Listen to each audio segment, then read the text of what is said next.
Puji Tuhan, selamat malam teman belajar bersama-sama kitab Korintus. Sebelum kita belajar, kita akan berdoa. Mari kita bersatu dalam doa. Pujian syukur kami naikkan kepadamu Tuhan Yesus yang baik. Kami bersyukur atas hari yang kau beri Tuhan, atas penyertaan-Mu hingga kami boleh ada sampai saat ini. Kami tahu semua karena anugerah-Mu yang begitu melimpah buat kami. Kami bersyukur dan bersyukur ya Tuhan, Engkau terus berikan kami semangat baru untuk kami terus belajar kembali kebenaran firman-Mu, untuk kami terus penasaran Tuhan akan kebenaran firman-Mu Tuhan. Tuhan terima kasih, Tuhan terima kasih. Kami sungguh percaya Engkau juga boleh memampukan kami untuk kami boleh melakukan setiap firman yang kami dengar, kami baca saat malam hari ini Tuhan. Terima kasih Engkau sungguh baik buat kami. Kami berdoa buat teman-teman kami yang akan bergabung saat malam hari ini. Tuhan gerakan hati mereka seperti Engkau menggerakkan kami Tuhan, untuk kami sama-sama merindu belajar firman-Mu. Tuhan juga urapi hamba-Mu Tuhan Yesus. Kami percaya Tuhan apa yang hamba-Mu sudah baca, dengar, pelajari Tuhan, biarlah semua daripadamu. Hikmat urapan-Mu terus menyertai hamba-Mu Tuhan. Terima kasih Engkau sungguh baik buat kami. Kami mulai pembelajaran kami saat malam hari ini, dan kami peralaskan doa kami hanya dalam nama Tuhan Yesus Kristus. Haleluya. Amin. Puji Tuhan.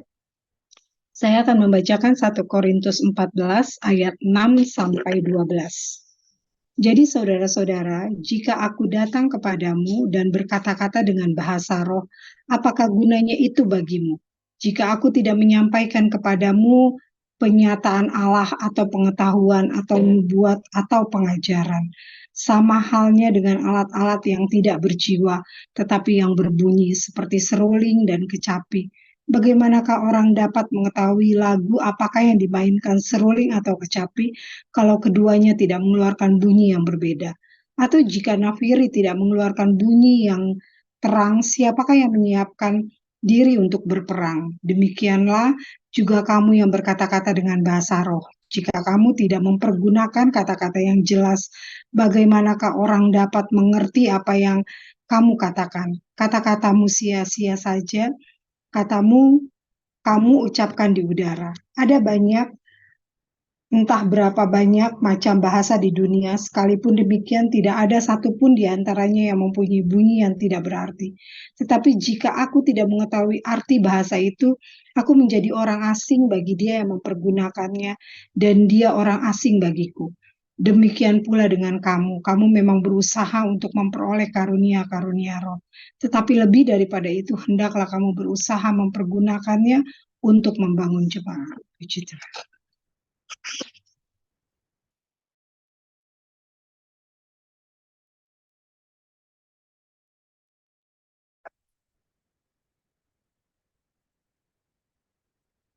Puji Tuhan, kembali kita belajar kebenaran firman Tuhan. Kita bersyukur buat kesempatan yang Tuhan beri. Kita bersyukur buat semua potensi yang Tuhan masih percayakan kepada kita untuk dalami firman. Kita kembali belajar tentang pentingnya potensi dimengerti.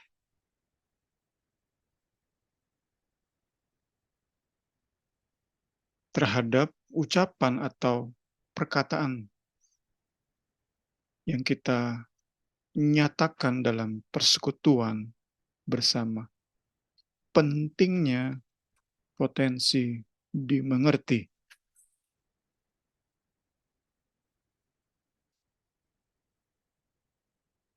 Kita masuk ke bahan kita. Pendahuluan, puji Tuhan. Ayat 14, pasal 14, ayat 6 sampai 12. Paulus masuk lebih dalam kepada argumen yang ia nyatakan, dimulai dari ayat 1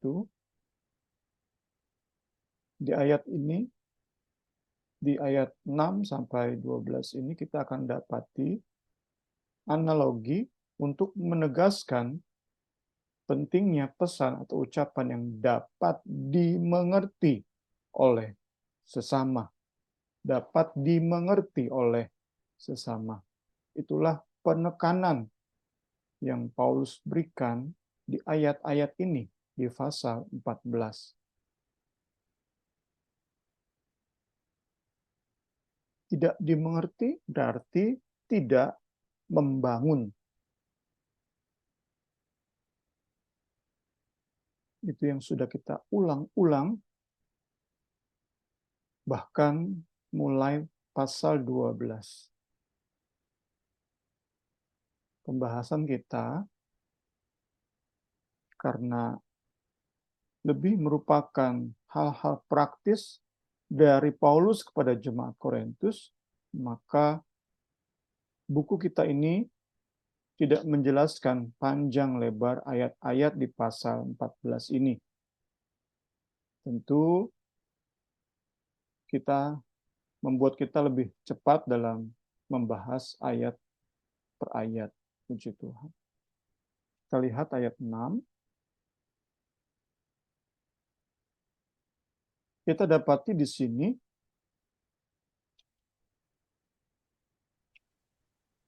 Paulus menuliskan klausa, jika aku datang kepadamu.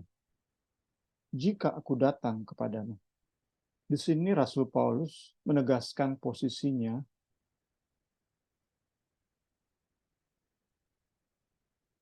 dalam isu yang diangkat oleh jemaat Korintus bahwa bahasa roh itu penentu tingginya rohani seseorang. Paulus tegaskan di sini bahwa jika aku datang kepadamu, saat aku datang bersamamu, atau bahkan saat aku bersama-sama dengan kamu, kemudian aku banyak berbahasa roh, maka Paulus bilang, aku nggak ada gunanya bagi kamu. Karena itu, kita dapat di sini bahwa Paulus nggak mau tunduk atau nggak mau didikte oleh jemaat Korintus di dalam kesalahan mereka dalam mengerti atau mendefinisikan dewasa rohani. Paulus nggak mau didikte oleh jemaat Korintus. Dalam pertemuan bersama, ia enggak, atau mungkin sedikit berbahasa roh. Tidak mau tunduk kepada pola dikembangkan oleh jemaat Korintus di dalam kesalahan pengertian mereka.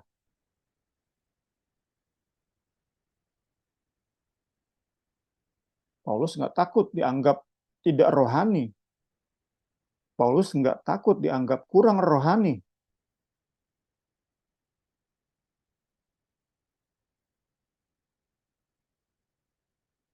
Dia nggak takut meski dalam pertemuan bersama, dia tidak atau mungkin sedikit sekali menggunakan bahasa roh.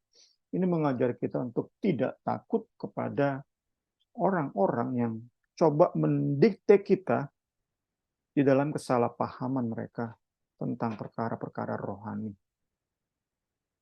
Ya, kemarin ini ada yang bilang, dewasa rohani itu berarti senang diam di rumah.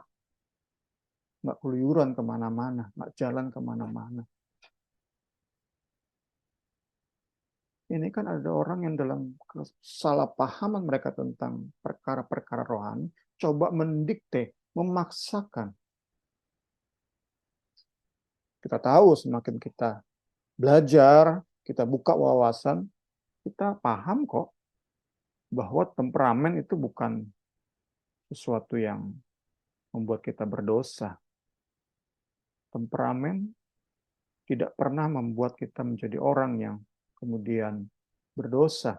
Ada orang yang lebih diam, ada orang yang lebih banyak omong, Ada orang yang penyendiri, ada orang yang suka keramaian, ada orang yang lebih nyaman mengurung diri di kamar, ada orang yang lebih nyaman bersosialisasi. Itu kan temperamen. Kolerik, melankolik, dan lain sebagainya. Itu nggak membuat kita berdosa. Kemarin kami juga bahas tentang bagaimana kita dibesarkan oleh orang tua kita. Ada yang lebih ekspresif, ada yang lebih dengan bahasa yang lebih tersembunyi. Itu perbedaan-perbedaan temperamen tidak membuat kita berdosa. Kita nggak mau, kita nggak takut saat orang lain mendikte kita. Misalnya tadi ada orang yang karena dia senang di kamar, senang berdoa, senang banyak berdoa di kamar, kemudian mendikte orang lain yang mungkin ya sejam berdoa, kemudian banyak ngobrol dengan orang, jalan-jalan kemana, bertemu dengan orang, share kasih Kristus, saling cerita, saling curhat. Nggak takut yang orang saling sering curhat ini, yang sosialisasi kemana-mana, nggak takut dia karena punya pengertian yang benar. Demikianlah Paulus, nggak takut dia. Jemaat Korintus mau mendikte dia nggak takut. Dia bilang, saat aku datang kepadamu, kalau aku banyak berbahasa roh, aku nggak ada untungnya bagi kamu. Itu Paulus tegaskan di bagian ini. Tentu kita sudah belajar di pasal 13. Dasar kita adalah kasih. Temperamen kita berbeda-beda, tetapi saat kita punya kasih, kita akan belajar dan belajar dari temperamen kita itu, mana yang kurang baik kita akan tekan, yang baik dari temperamen kita akan lebih tonjolkan. Itu semata-mata bukan untuk kita, tetapi untuk sesama demi Kristus. Itu kita sudah sering belajar. Saat kami berdua ngobrol juga suami istri, saya lebih cenderung nggak peduli kalau orang ngobrol, istri saya sedang ngobrol. Saya dalam keberadaan saya, temperamen saya akan lebih, ya nggak peduli, nggak ada urusan dengan saya. Tetapi karena diajari tentang kasih, dan terlebih karena saya sudah terima kasih dari Kristus, tentu saya belajar membangkitkan kepedulian terhadap istri saya yang sedang ngobrol dengan misalnya jemaat atau saudaranya atau gimana. Saya belajar untuk membangkitkan kepedulian terhadap apa yang diobrolkan. Itu yang menjadi bahasan kita di awal. Isu terkini tentang orang yang coba mendikte adalah isu perang Israel-Palestina. Pasti ada orang-orang sok rohani coba memaksakan, mendikte, kamu tanda dewasa rohani adalah membela Israel. Nggak takut kita. Kalau kita benar terus bertumbuh dalam pemahaman yang benar terhadap firman Tuhan, bahwa yang membenarkan kita adalah Kristus dan darahnya, kita nggak takut. Kita nggak takut saat dihakimi orang, didikte oleh orang. Puji Tuhan, puji Tuhan. Kembali ke ayat ini, ayat 6 ini kita lihat bahwa Paulus mendaftarkan ucapan yang dapat dimengerti. Sekali lagi, penekanan kita terus dan terus di bagian ini adalah dapat dimengerti.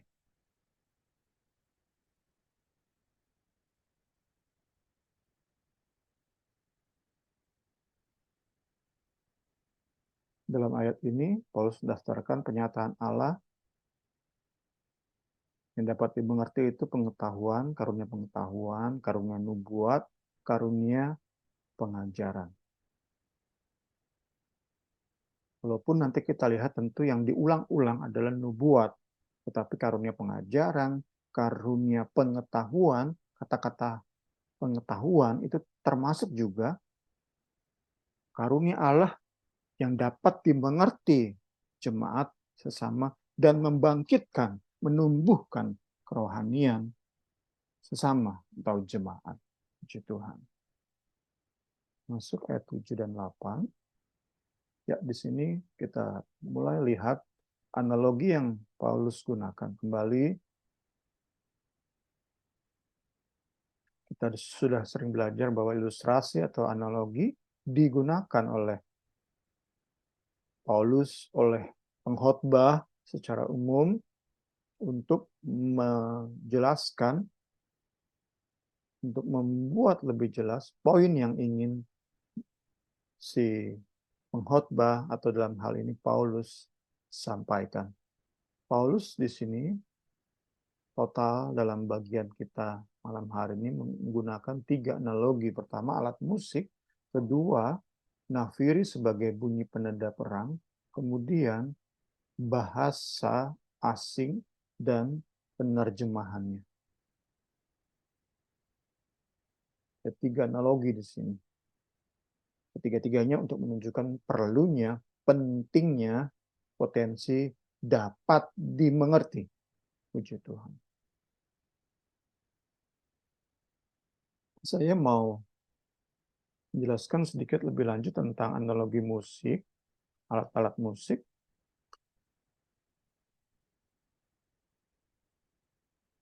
Didukung oleh ayat ini.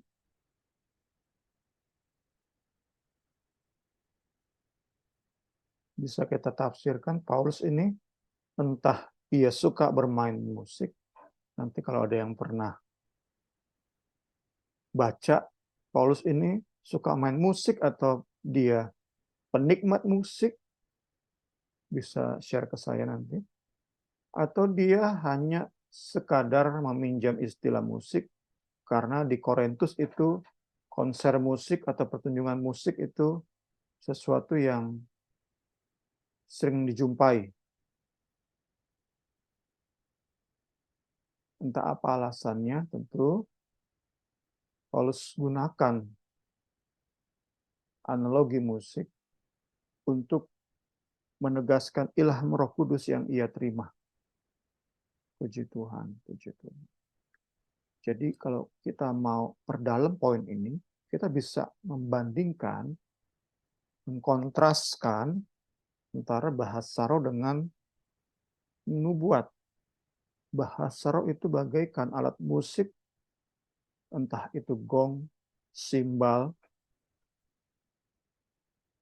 seruling, kemudian kecapi, harpa, gitar, dan lain sebagainya. Namun asal aja dimainkan, dibandingkan dengan nubuat, alat musik yang sama, namun dimainkan begitu indah, dengan nada-nada yang dipikirkan, nada-nada yang tepat sekali. Kita bisa bandingkan untuk zaman sekarang dengan konser-konser musik dengan orkestra.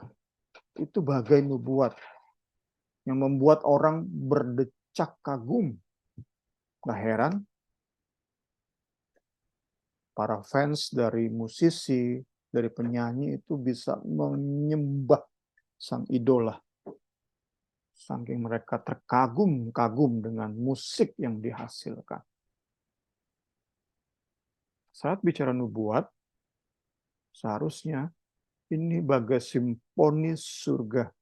Musik surga yang jauh lebih indah dari musik, konser musik manapun di dunia ini.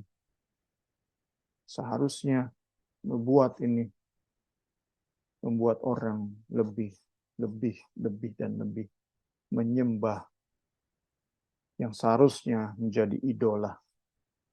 Puji Tuhan. Selengkapnya dengan ayat ini.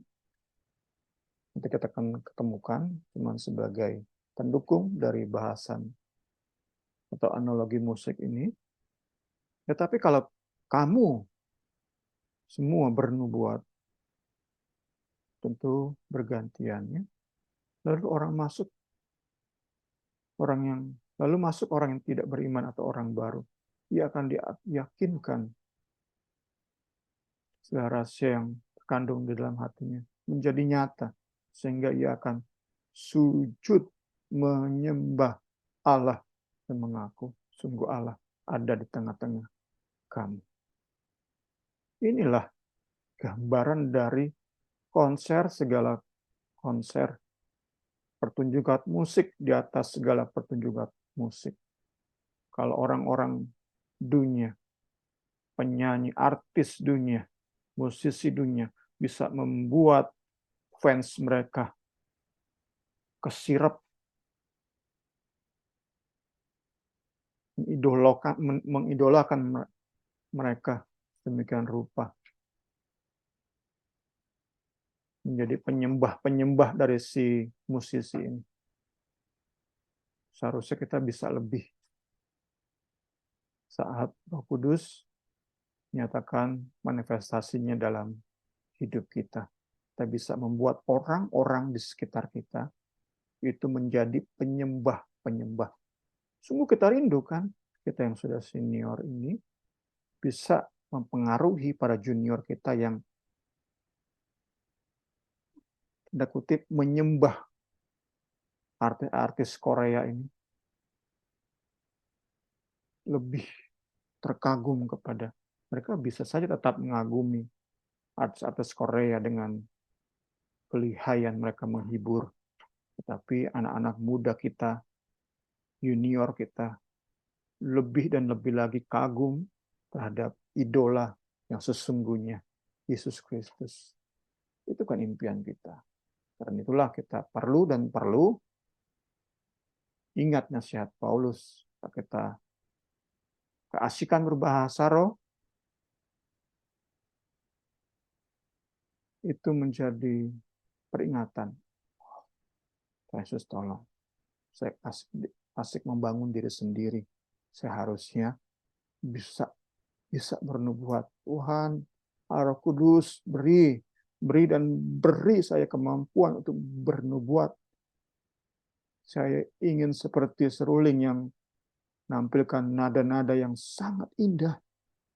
Saya ingin seperti gitar yang dipetik demikian indah. Saya ingin seperti drum, simbal yang dibunyikan secara indah. Puji Tuhan, semata-mata demi kemuliaan Allah. Puji Tuhan. Lanjutkan.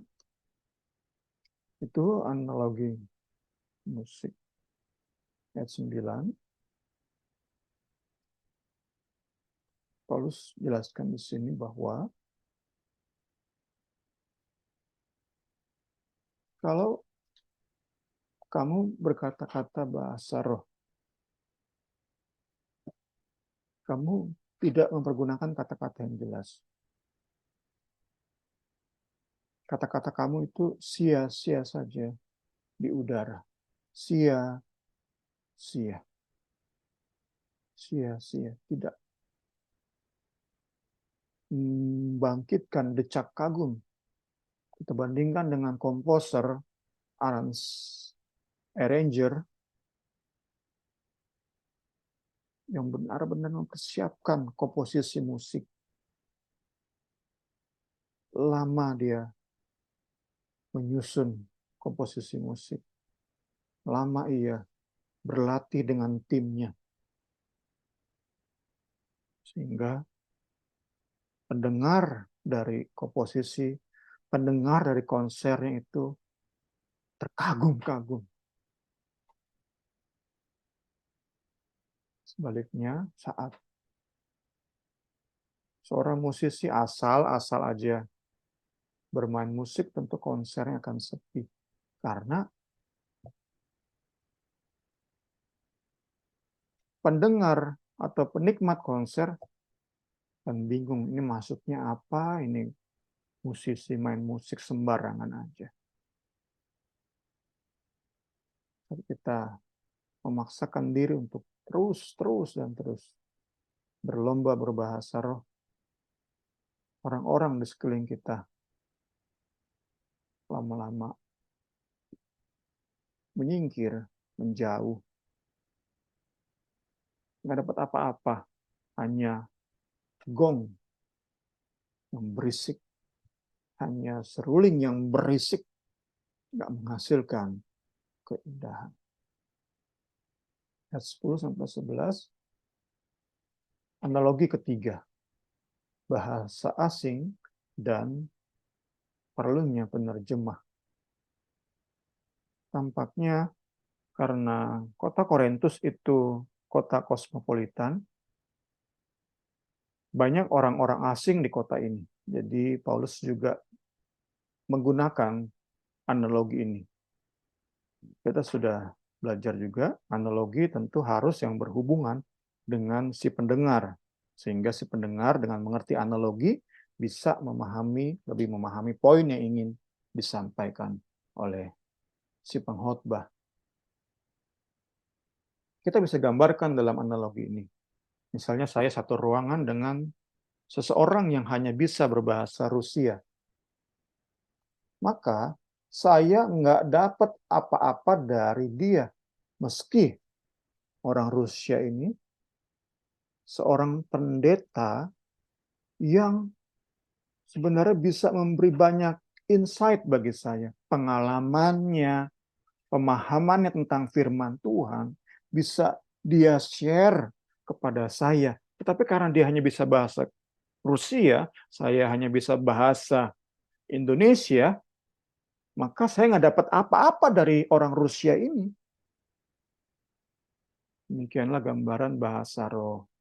Kembali diulang-ulang ini tentang bahasa roh yang tidak punya potensi untuk dimengerti oleh sesama. Sebaliknya, saat seorang penerjemah hadir, maka bahasa Rusia dari pendeta ini bisa saya mengerti. Terakhir di bagian kita ini, sebelum kita diskusi, ayat 12.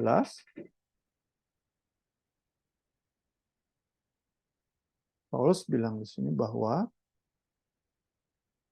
memang kamu itu berusaha untuk memperoleh karunia-karunia Roh Kudus. Jadi masalahnya bukan pada kurangnya minat jemaat Korintus terhadap karunia Roh Kudus. Tentu ini beda dengan kita. Kalau kita perlu push, didorong, diingatkan terus. Dalam khotbah-khotbah, dalam perenungan kita perlu tetap nge-push.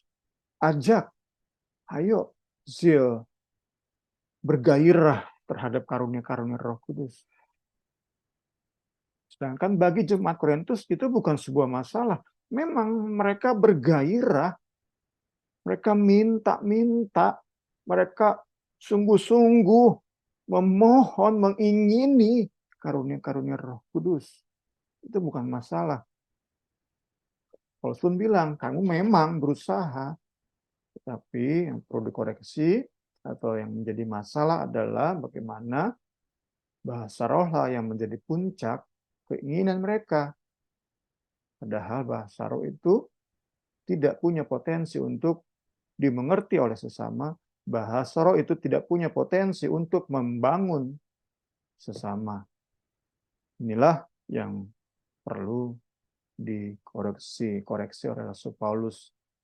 Karena itu ada kata, ada kalimat, tetapi lebih daripada itu, hendaklah kamu berusaha mempergunakannya untuk membangun jemaat. Tentu ini berkaitan dengan karunia-karunia, dengan ucapan yang dapat dimengerti.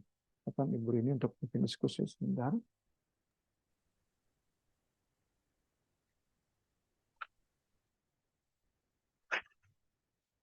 Ya, terima kasih Niar bisa bergabung dengan kami. Mungkin ada yang mau ditanyakan, Niar?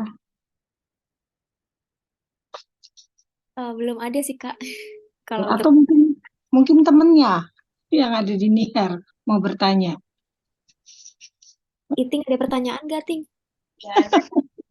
Nggak ada. Oke, kita lanjut ya, Niar. Iya, siap, Kak.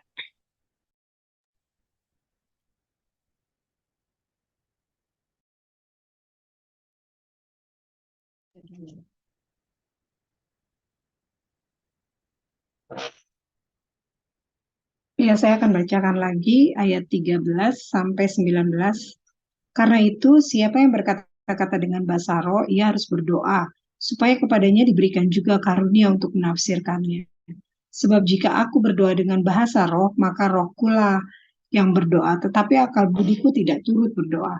Jadi apakah yang harus kubuat? Aku akan berdoa dengan rohku, tetapi aku akan berdoa juga dengan akal budiku. Aku akan menyanyi dan memuji dengan rohku, tetapi aku akan menyanyi dan memuji juga dengan akal budiku. Sebab jika engkau mengucap syukur dengan rohmu saja, bagaimanakah orang biasa yang hadir sebagai pendengar dapat mengatakan amin atas pengucapan syukurmu? Bukankah ia tidak tahu apa yang kau katakan? Sebab sekalipun pengucapan syukurmu itu sangat baik, tetapi orang lain tidak dibangun olehnya. Aku mengucap syukur kepada Allah bahwa aku berkata-kata dengan bahasa roh lebih daripada kamu semua. Tetapi dalam pertemuan jemaat, aku lebih suka mengucapkan 5 kata yang dapat dimengerti untuk mengajar orang lain juga daripada beribu-ribu kata dengan bahasa roh.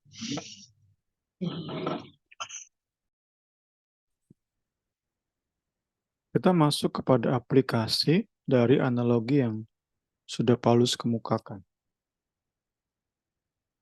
13.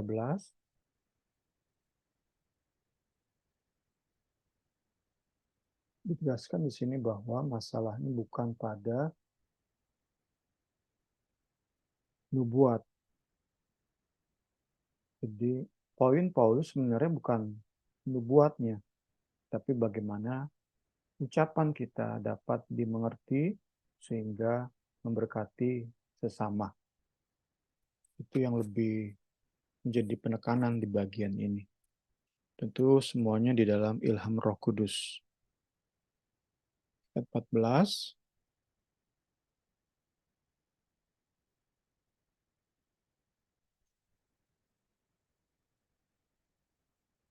Kita sudah bahas minggu lalu bahwa bahasa roh itu merupakan kata-kata yang nggak diproses di pikiran kita, tetapi langsung ke hati kita. Kita bisa bilang seperti itu. Karena memang kita yang berbicara bahasa roh pun nggak mengerti apa yang kita ucapkan.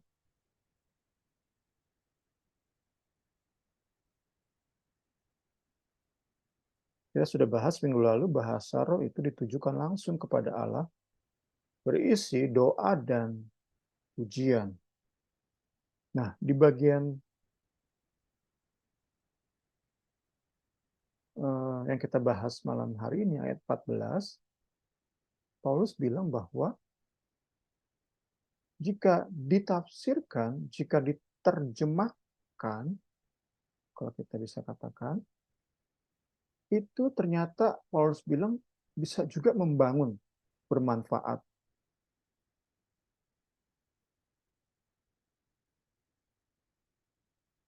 Jadi sekali lagi, intinya bukan hanya tentang nubuat,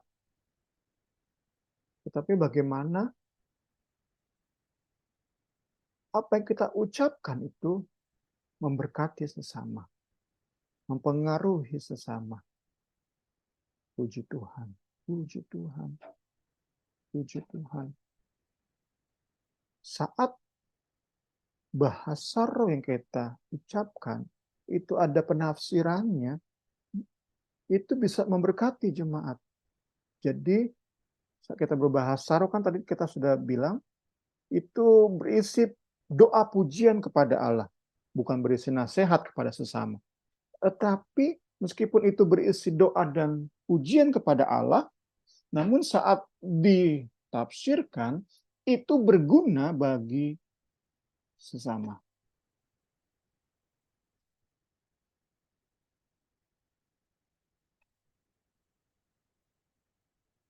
Ditegaskan di ayat 15.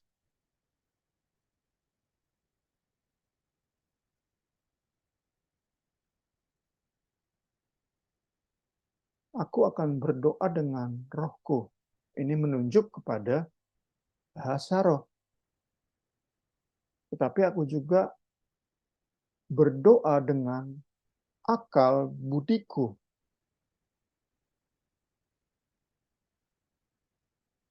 Ini menunjuk kepada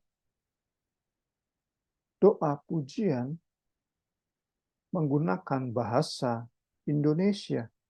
Tentu dalam konteks Jemaat Korintus bahasa Greka.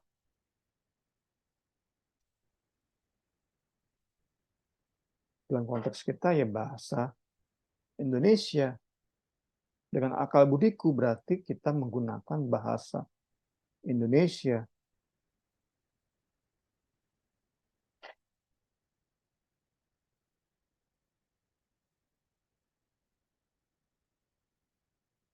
Ayat 16.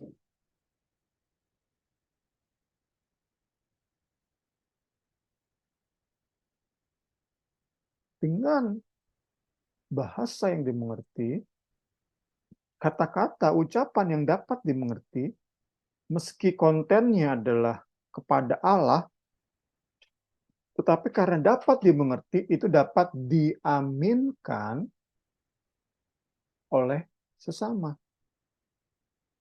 Itu ayat 16. Aminkan. Amin itu menunjukkan persetujuan sepenuh hati terhadap ucapan syukur yang kita naikkan. Puji Tuhan. Sesama bisa berkata, amin. Bukan karena disuruh, bukan karena alasan-alasan lain, tapi ikut terbangun dia. Sama kita ikut terbangun saat kita mengucap syukur kepada Allah karena kebaikannya, karena karya salibnya, karena kedahsyatan dalam hidup kita. Kita bersyukur. Sesama berkata, amin. Itu yang Paulus ajarkan di bagian ini. Puji Tuhan.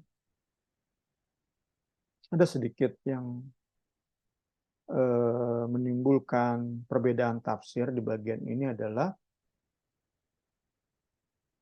istilah orang biasa.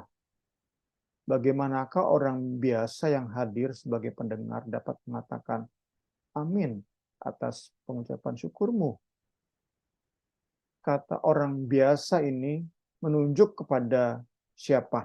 Itu yang diperdebatkan, itu yang menimbulkan multi tafsir. Sebenarnya ada dua tafsir. Ada menafsirkan orang biasa ini adalah orang-orang Kristen simpatisan.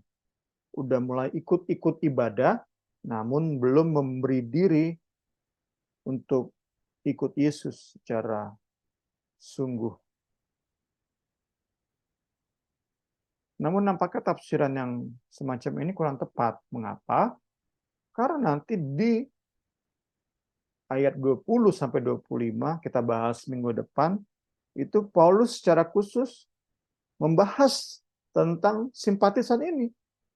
Jadi rasanya nggak mungkin Paulus di ayat ini kata atau istilah orang biasa ini menunjuk kepada para simpatisan ini. Jadi tafsiran yang pertama tadi nggak kuat. Argumennya didasari oleh argumen yang nggak cukup kuat. Buku ini mengajak kita untuk menafsirkan orang biasa itu secara figuratif, bukan literal. Orang biasa ini ya memang jemaat. Tetapi secara figuratif, jemaat yang berada dalam posisi sebagai orang biasa. dalam konteks pemahaman mereka terhadap bahasa roh. Jadi memang jemaat sudah lahir baru, juga sudah punya karunia Roh Kudus, namun dalam pengertian kita bilang aja, orang biasa itu menunjuk orang-orang yang bukan malaikat, yang bisa mengerti bahasa-bahasa malaikat, bahasa roh. Itu yang kita bisa dapat dari buku referensi kita malam hari ini. Jadi orang biasa itu bukannya simpatisan, bukan orang yang mulai hadir di ibadah meskipun mereka belum memberi diri untuk dibaptis misalnya. Puji Tuhan.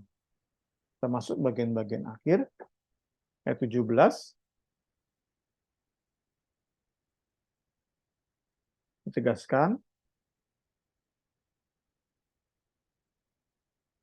pengucapan syukur, tapi dalam bahasa roh. Sehingga nggak dimengerti,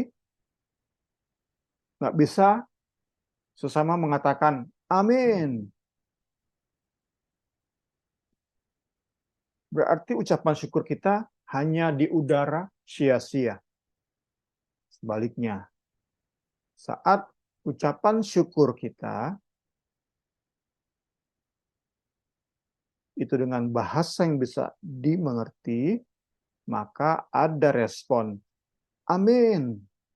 Nah, itu membangun sesama. Orang lain dibangun oleh ucapan syukur kita. Sekali lagi seperti khotbah minggu lalu. Saat kita terus mendambakan karunia nubuat, fokus hidup kita bukan lagi dibatasi oleh rindunya kita bertumbuh secara rohani, tetapi bagaimana sesama bisa terpengaruh oleh hidup dan pelayanan kita. Itu yang menjadi fokus kita, itu yang menjadi perhatian utama kita. Puji Tuhan. Segala hormat kemuliaan bagi Yesus Kristus. Ayat 18, Paulus tegaskan, kita sudah belajar tadi kan, Paulus itu nggak mau didikte. Sekarang dia tegaskan, kalau soal bahasa roh, aku bukan ece-ece aku. Aku bukan orang-orang yang baru belajar bahasa roh, baru bisa bahasa roh. Paulus bilang, aku mengucap syukur kepada Allah bahwa aku berkata-kata dengan bahasa roh lebih daripada kamu semua. Paulus bilang, sotoy banget sih, kurang lebih seperti itu ya.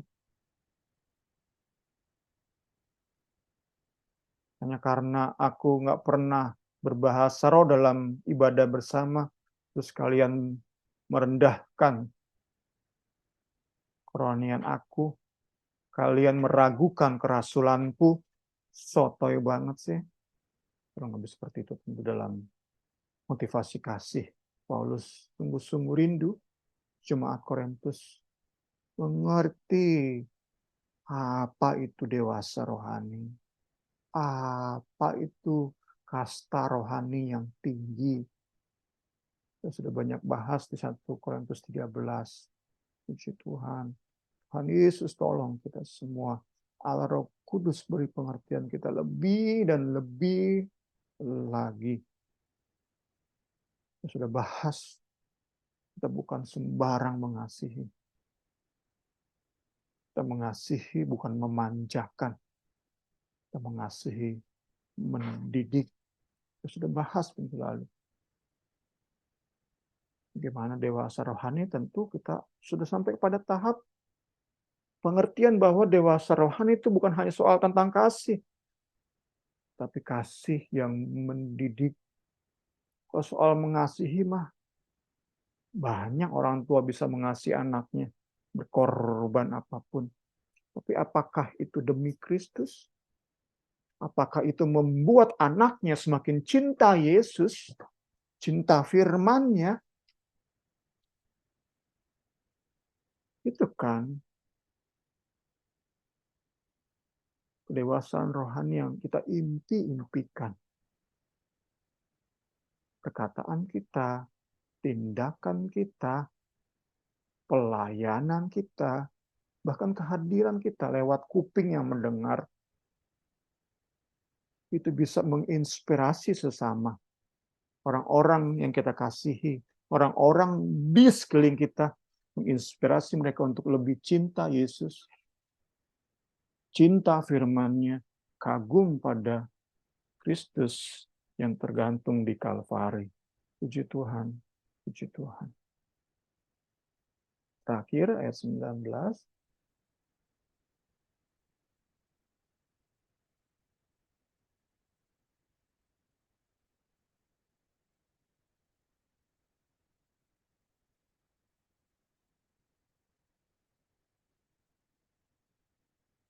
Pertanyaan penting tentang dewasa rohani adalah apakah kita memahami tempat yang tepat untuk berbahasa roh, bukan tentang seringnya atau jarangnya kita berbahasa roh. Tuhan Yesus kiranya memberi kita pengertian lebih dan lebih lagi. Kedewasaan rohani yang perlu dipertanyakan dalam konteks kedewasaan rohani bukan sering, sedikit, atau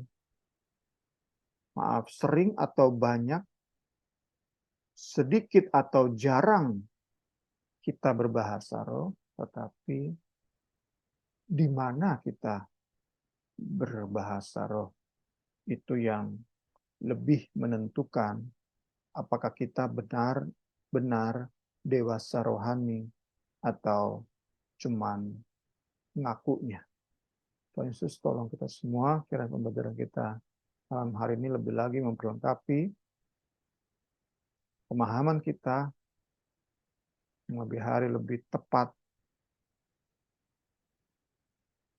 terhadap kebenaran firman Tuhan, sehingga hal-hal di luar yang coba mempengaruhi kita, kesesatan coba mempengaruhi kita, itu bisa kita sikapi juga secara tepat. Tuhan Yesus tolong kita semua bertumbuh dalam kebenarannya yang sejati. Silakan Ibu Rini untuk pimpin diskusi.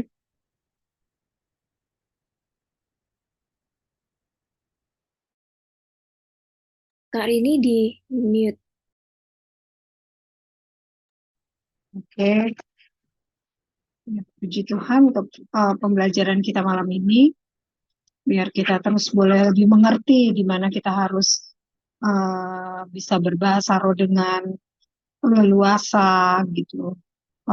Tepatnya sih saat kita di rumah, saat kita berdoa sendiri gitu ya. Kita bisa dengan menaikkan doa kita, pujian kita kepada Tuhan dengan berbahasa roh, dan kita terus minta supaya Tuhan beri kita kepekaan untuk apa yang kita katakan tuh kita juga mengerti gitu dalam kita berbahasa roh. Mungkin ya ada pertanyaan?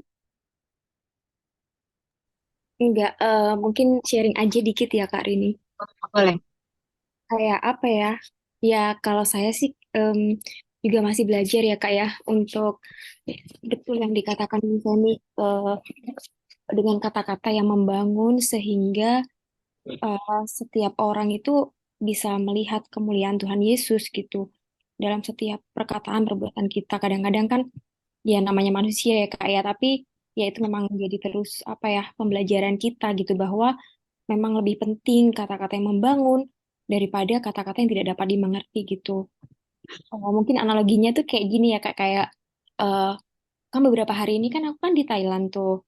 Terus ketika di Thailand nih aku belajar satu dua kata mereka kayak halo gitu, terima kasih, bahasa Thailandnya tuh apa. Aku bisa lihat gitu loh. Ketika aku pakai bahasa Thailand itu, ketika mengucapkan terima kasih dan halo daripada bahasa Inggris, mereka tuh lebih tersenyum gitu. Mereka lebih kayak merasa diapresiat, merasa ada koneksi gitu ya. Mungkin ada apa ya, sama gitu ketika kita itu menggunakan bahasa yang orang lain tuh paham, bahasa yang membangun, itu mereka orang-orang tersebut tuh juga terbangun gitu sih.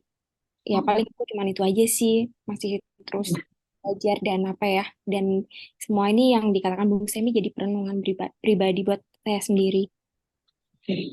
Makasih ya Niar untuk sharingnya. Puji Tuhan, kita akan tutup pembelajaran kita malam ini. Nanti saya minta Niar yang berdoa ya.